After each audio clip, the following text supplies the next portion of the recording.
तरक्की मिलेगी। एक शब्द में अगर कहे तो आपका बड़ा भाई के लिए आपका क्या शब्द रहेगा? वो जो चीज़ मेरे लिए की है उसके लिए सब जितना बोले उतना कम है, इसलिए इसको बयान नहीं कर सकते हैं। आदाब, मेरा नाम है प्रिंस, आप देख रहे हैं सीमांचल एक्सप्रेस।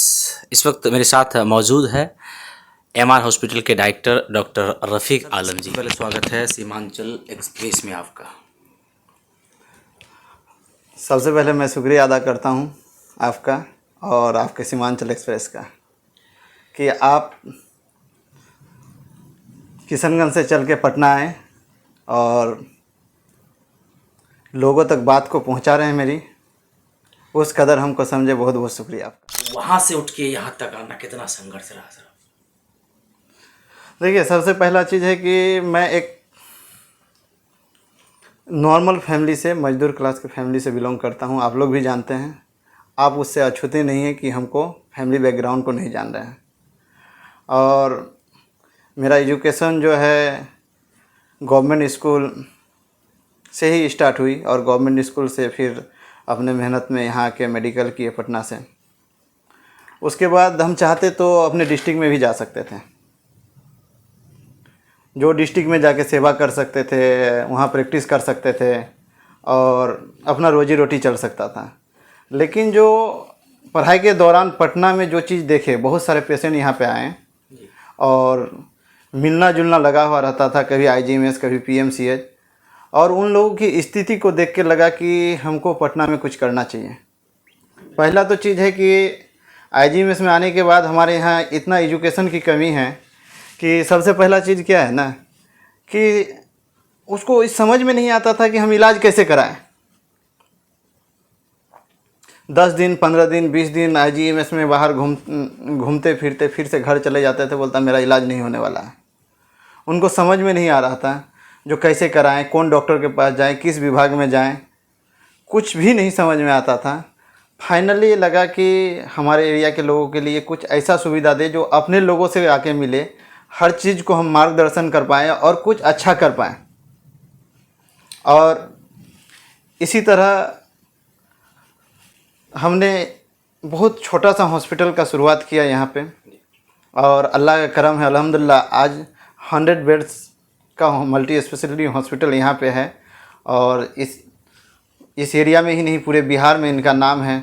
बहुत लोग जो जानते हैं, जो नहीं एमआर हॉस्पिटल का सर्विसेज क्या है, तो आज सर्विसेज दे रहे हैं लोगों को। जहाँ तक हो सकता है हम मदद करने का कोशिश करते हैं। और मदद यही नहीं, ऐसा नहीं कि मेरे हॉस्पिटल में ही पेशेंट पहुँचे तो ही हम उसका मार्गदर्शन करते हैं। कभी एम्स में पहुँच जाए, कभी आईजीएमएस में पहुँच जाए, वहाँ भी जो कोऑपरेट होता है उस चीज़ को करवाते हैं। ऐसा नहीं जो मेरे हॉस्पिटल में पहुँचा तो ही हम उसका मदद करेंगे, वहाँ भी पहुँचे, अगर हमसे कुछ कोऑपरेट हो पाए तो हम करेंगे इंशाल्लाह। देखिए, आप तो जहाँ तक कि मुझे जानकारी है कि बिल्कुल लोअर फैमिली से आते थे, कितना संघर्ष करना पड़ता था उस दरमियान जो जब पढ़ाई करते थे। क्योंकि मुझे जहाँ तक की जानकारी हुआ कि पैसे के तंगी की वजह से कभी कभी पैदल भी आप जो है वो स्कूल तक आते थे।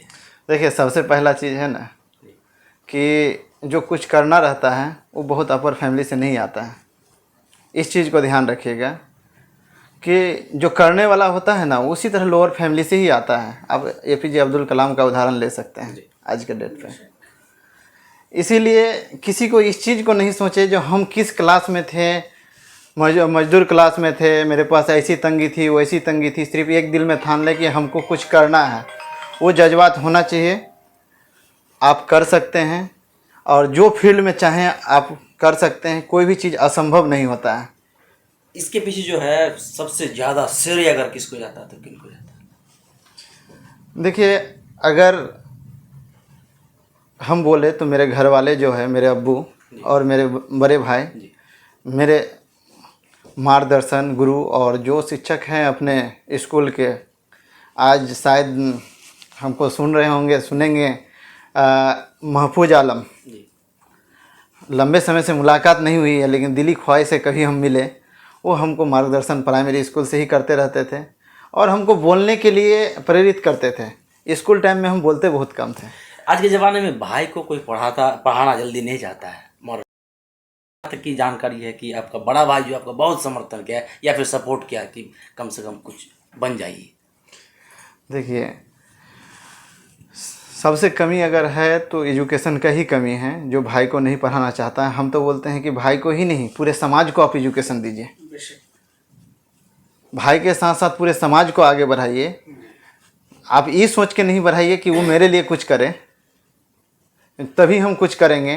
अपना स्वार्थ को हटा दीजिए, अपना काम कीजिए, सब चीज़ अच्छा रहेगा। जिस दिन आप एक्सपेक्टेशन, एक वर्ड होता है जो एक्सपेक्टेशन कीजिएगा, जो हम आज पढ़ा रहे हैं भाई को, और मेरा भाई ऐसा करेंगे, कमाएगा, हमको शेयर करेगा, ऐसा वैसा एवरीथिंग, देन क्या होगा, आप कुछ नहीं कर सकते हैं। एक्सपेक्टेशन वर्ड हटा दीजिए, आप सेवा के भाव से आप लगे रहिए और एक ईमानदारी से कीजिए, और आपको इंशाल्लाह।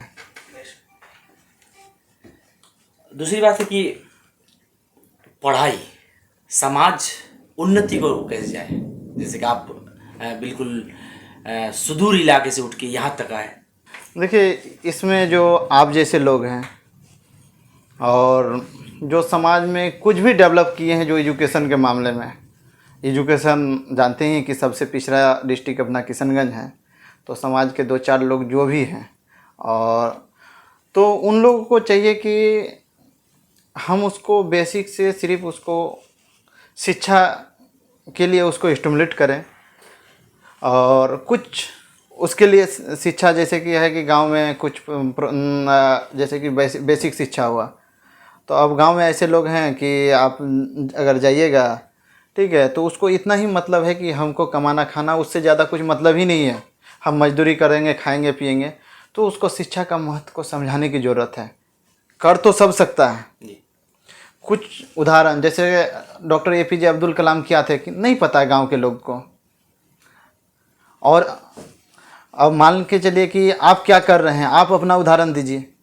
जो मेरे पास शिक्षा है तो ही हम आ जाके आगे समाज को मार्गदर्शन कर रहे हैं, और जो लोग आगे बढ़े हैं उसका उदाहरण दीजिए, उनको उस चीज़ को बताइए। और ऐसा नहीं है कि वो नहीं कर सकते हैं, कहता है कि हम फ़ी नहीं कर सकते हैं स्कूल का, बहुत बार कहता है कि हम गरीब हैं, मजदूरी करते हैं, बहुत सारा चीज़ आएगा समस्या, लेकिन सब कुछ कर सकता है। जो आदमी मजदूरी करके अपना रोजी रोटी कर सकता है, कपड़ा ले सकता है, ठीक है, और जो दैनिक कार्य है वो तो उसका होता है, लेकिन उसमें 500 रुपया, 1000 रुपया उसमें सेव क्यों नहीं हो सकता अपने बच्चों के लिए। उस चीज़ जहन में जिस दिन आ जाए दिमाग में कि हर एक गार्जियन में अपने बच्चों को एजुकेशन देना है, चाहे किसी भी हालत में हो, जिस तरह खाना ज़रूरी है, सोना ज़रूरी है, इस तरह जीने के लिए एजुकेशन भी ज़रूरी है, उस दिन समाज की तरक्की हो जाएगी और एजुकेशन आएगा। और इसमें मेन रोल जो समाज में आगे बढ़े हैं लोग, उनका होना ज़रूरी है। सबसे जो पहला मेरी घटना थी, तो IG में हम आए थे देखने के लिए, पवना का मरीज़ था, किडनी का मरीज़, याद है हमको बहुत अच्छी तरह से। कुछ 2-3 दोस्त मिल के आए थे, और हमारे मुखिया जी, लल्लू मुखिया, साथ में पढ़ाई के लाइफ में, पढ़ाई के लाइफ में मुखिया जी वो छोड़ के गए थे। तो वो बेचारी जो थी बाहर में लेके मरीज को बैठी हुई थी, उसका एडमिशन नहीं हो रहा था, उसको समझ में नहीं आ रहा था जो हम क्या करें। तो उस समय से मेरे दिमाग में रहता था, बहुत ही विचलित रहता था, जो कैसे होगा, सरकारी हॉस्पिटल है फिर भी इलाज नहीं हो पा रहा है, कैसे लोग कर पाएंगे इस तरह, ठीक है, हम लोग मदद कर भी सकते हैं तो क्या कर सकते हैं मदद। फिर लगा कि नहीं, इस लाइन में ऐसा आना चाहिए, और ऐसा नहीं है कि मेरा प्राइवेट हॉस्पिटल है तो जो पैसे वाले हैं वही आके इलाज कराते हैं। अभी उदाहरण के लिए ऐसे भी मरीज़ मेरे पास एडमिट है जिसका हम लोग ब्रेन ट्यूमर का सर्जरी किए हैं, किशनगंज एरिया का ही, अभी आपसे हम मिलाएंगे। ब्रेन ट्यूमर का सर्जरी हुआ है, बच्चा अल्हम्दुलिल्लाह ठीक भी है, और वो आदमी आज डिस्चार्ज होने वाला है, तो वो बोल रहा है हम अकेले घर नहीं जा पाएंगे, कहीं ज़िंदगी में हम घर से बाहर ही नहीं निकले हैं, हम कुछ घर से लोग को बुलाएंगे और घर जाएंगे। तो आप इसी चीज़ से समझ सकते हैं, वो मरीज़ अगर इलाज IGMS, AIIMS या कहीं बाहर उनको जाना पड़ता तो वो किस ढंग से इलाज कराते हैं। जब वो यहाँ से बस में बैठ के घर नहीं जा सकता है, तो वो मरीज़ जाके काउंटर में पर्ची कटाना, फिर जाके विभागीय डॉक्टर से मिलना, डॉक्टर फिर बहुत सारे जांच लिखेंगे, फिर जांच को ही करना, कलेक्ट करना, फिर से नंबर लेना, ठीक है, संभव तो नहीं है। यहाँ पे आए, उनको आशा था कि मेरे एरिया के लोग हैं, हॉस्पिटल है, हम जाएंगे तो हमको किसी प्रकार की दिक्कत नहीं होगी। और वो यहाँ आके कुछ भी दिक्कत हुआ तो उस चीज़ को हम सॉल्व किए और वो इलाज करा के आजकल में जाने वाला भी है, उससे हम मिलाएंगे आपको ज़रूर। और किस तरह के लोग हैं, कितने सीधे साधे हैं, उसको आप देख के खुद अंदाज़ा लगा सकते हैं कि वो क्या कर सकता है। तो उस तरह के समाज में बहुत सारे लोग हैं, वही नहीं है क्या अकेले। यहाँ पर कैंसर की जो इलाज है वो प्रॉपरली बिल्कुल? हाँ, मेरे पास यहाँ पे कैंसर का सर्जरी भी होती है, यहाँ तक कि आपको ब्रेन ट्यूमर का सर्जरी, जो मल्टी स्पेशलिटी में जितनी भी चीज़ होना चाहिए, चाहे ऑर्थो, ऑन्को, कैंसर, यूरो, सारी फैसिलिटी अवेलेबल है। मेरे पास कैथ लैब नहीं है, लेकिन हम लोग अभी उसका प्लान किए हुए हैं, कंस्ट्रक्शन भी चल रहा है। हार्ट के और लिए यहाँ पर क्या व्यवस्था है? हार्ट का व्यवस्था, ऐसे पेशेंट एडमिट रह सकता है। कार्डियक भी टीम है, कार्डियोडियम में दो तीन डॉक्टर अपने यहाँ जुड़े हुए हैं जो कि यहाँ सर्विस दे रहे हैं। और आगामी के लिए हम लोग का 2026 में इंशाल्लाह कैथ लैब के साथ बिहार का सबसे बड़ा हॉस्पिटल लेके आ रहा है।